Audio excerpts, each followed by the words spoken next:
Bienvenue à bord du Savoir Express. Aujourd'hui, on vous emmène dans l'un des pays les plus mystérieux et fermés au monde, la Corée du Nord. Préparez-vous à découvrir des anecdotes surprenantes et captivantes sur ce pays énigmatique. C'est parti!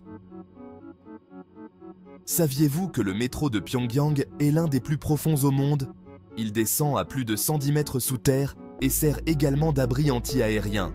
Chaque station est décorée avec faste, avec des lustres, des mosaïques et des statues reflétant le style grandiose du régime nord-coréen. Les rames, elles, datent des années 1970 et viennent tout droit de Berlin. Ce système de transport est bien plus qu'un simple moyen de déplacement. C'est un véritable symbole de fierté nationale. Autre particularité, seules 2 lignes sont ouvertes au public. Un contraste saisissant avec le réseau de tunnels bien plus étendu, creusé pour des raisons militaires. Ces tunnels supplémentaires ont un but stratégique, une preuve de plus de la militarisation omniprésente en Corée du Nord. En Corée du Nord, impossible d'échapper à la propagande. Dès leur plus jeune âge, les Nord-Coréens sont bombardés de messages glorifiant leurs dirigeants. Partout, dans chaque ville, on trouve des statues de Kim Il-sung et de Kim Jong-il, devant lesquelles il est obligatoire de s'incliner. Les médias, quant à eux, sont sous le contrôle total de l'État. Ils diffusent en continu des programmes vantant les réussites du régime et diabolisant les ennemis de la nation. Les journaux télévisés commencent et se terminent souvent par des éloges des dirigeants, créant ainsi une image de dévotion absolue. L'objectif de cette stratégie? Renforcer le culte de la personnalité et maintenir la population sous contrôle. Les citoyens participent à des événements organisés par l'État, affichant leur loyauté au régime. À la frontière avec la Corée du Sud se trouve un village pas comme les autres, Kijongdong, surnommé le village de la paix. En réalité, il s'agit d'un décor, un village factice construit à des fins de propagande. Les bâtiments sont vides et les lumières s'allument automatiquement pour donner l'illusion d'une vie prospère et animée. Ce village est censé montrer aux Sud-Coréens ce qu'ils perdent en ne rejoignant pas le Nord, mais l'effet est souvent inverse. Les Sud-Coréens l'ont d'ailleurs surnommé Propaganda Village, en raison de son absence flagrante d'habitants. Cette mise en scène sophistiquée montre à quel point le régime se soucie de son image et de la façon dont il est perçu à l'étranger. Des haut-parleurs diffusent de la musique patriotique et des messages de propagande. Les touristes sud-coréens peuvent observer ce village à travers des jumelles, tandis que les soldats sud-coréens surveillent la frontière. La nuit, les lumières de Kijongdong brillent, mais personne n'y vit réellement. Ce village est un exemple frappant de la propagande nord-coréenne, visant à impressionner et à tromper à la fois les étrangers et ses propres citoyens. Le festival d'Arirang, aussi appelé les Jeux de masse, est un spectacle grandiose où des dizaines de milliers de participants exécutent des chorégraphies synchronisées à la perfection. Ces spectacles ont pour but de démontrer la discipline, la force et l'unité du peuple nord-coréen. Ce festival, qui se déroule dans le stade du 1er mai à Pyongyang, le plus grand stade du monde en termes de capacité, est une vitrine pour la puissance et l'organisation du régime. Les participants, souvent des enfants, s'entraînent pendant des mois, voire des années, pour ces performances. Le résultat est un spectacle époustouflant qui laisse les spectateurs bouche bée, mais qui témoigne aussi du contrôle strict exercé par l'État sur la vie de ses citoyens.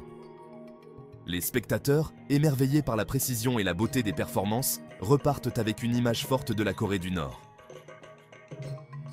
La Corée du Nord utilise un calendrier unique au monde, le calendrier Juche, basé sur la date de naissance de Kim Il-sung, le fondateur du pays. L'année 1912, année de naissance de Kim Il-sung, marque le début du calendrier Juche. Ainsi, l'année 2024 correspond à l'an 113 en Corée du Nord.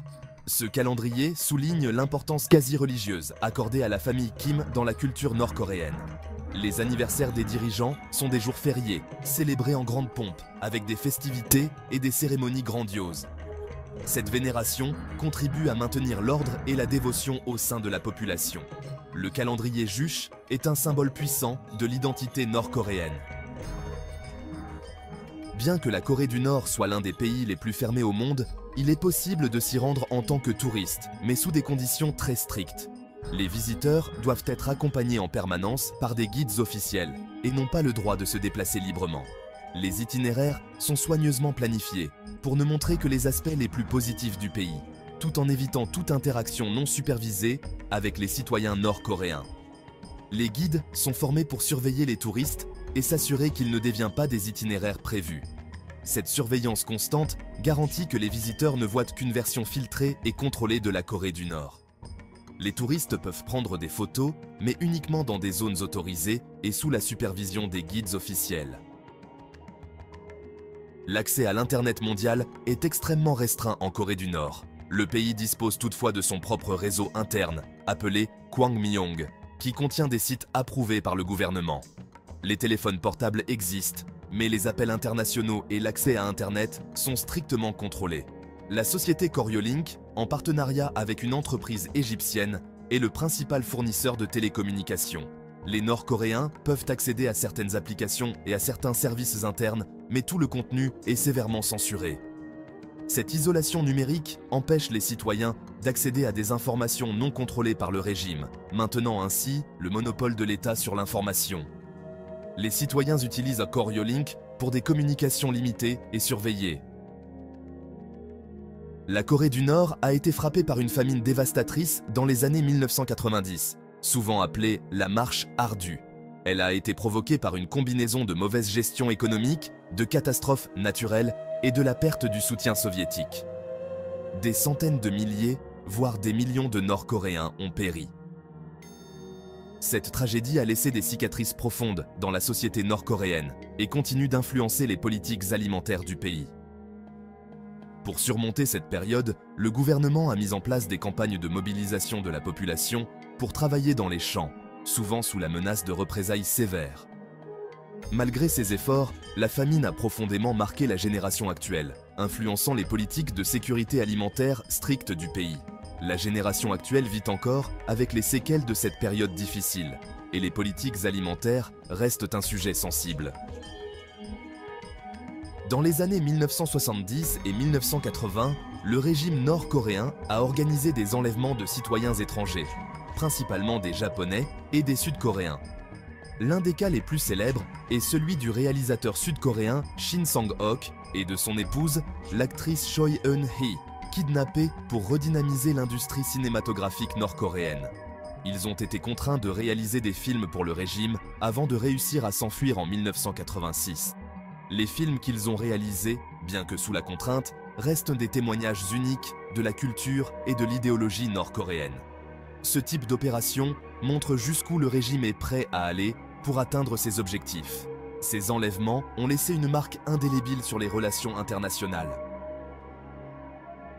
Lors de visites officielles, notamment celles des dirigeants étrangers, le régime nord-coréen a pour habitude de remplir les stades avec des foules de figurants, afin de donner l'image d'un soutien enthousiaste et massif. Ces foules sont soigneusement sélectionnées et entraînées pour donner l'illusion d'un pays uni et heureux. Cependant, une fois ces événements terminés, les stades retrouvent leur calme habituel, révélant la mise en scène orchestrée par le régime. Les participants reçoivent souvent des récompenses en nature, telles que des denrées alimentaires ou des biens de consommation, pour leur participation. Cette pratique est une autre facette de la manière dont le régime contrôle l'image qu'il renvoie au monde. Les stades, une fois vidés, montrent la réalité derrière l'illusion. L'aéroport international de Pyongyang, Sunan, bien que moderne et impressionnant, voit très peu de trafic aérien comparé aux autres aéroports internationaux. Seuls quelques vols par semaine desservent des destinations comme Pékin, Moscou et Vladivostok. L'aéroport a été rénové récemment pour projeter une image de modernité, mais il reste sous-utilisé en raison de l'isolement international du pays. Les visiteurs étrangers qui arrivent par cet aéroport sont souvent les seuls passagers internationaux, et leur arrivée est soigneusement contrôlée par les autorités. Cette gestion stricte des flux de voyageurs illustre une fois de plus l'isolement délibéré du pays. La nuit, l'aéroport de Pyongyang est encore plus calme, avec des comptoirs d'enregistrement souvent vides. Les contrôles de sécurité sont rigoureux et le tableau des départs affiche un nombre limité de vols. Les passagers qui embarquent sont principalement des diplomates ou des travailleurs humanitaires. Le personnel de l'aéroport est toujours prêt à aider, mais les salons d'attente restent souvent déserts. Au coucher du soleil, la piste de l'aéroport de Pyongyang semble presque abandonnée, renforçant l'impression d'isolement du pays. La Corée du Nord reste un pays enveloppé de mystères et de controverses. Ces anecdotes ne font qu'effleurer la surface de la complexité de cette nation fascinante. Merci d'avoir regardé, n'hésitez pas à vous abonner et à mettre un pouce bleu.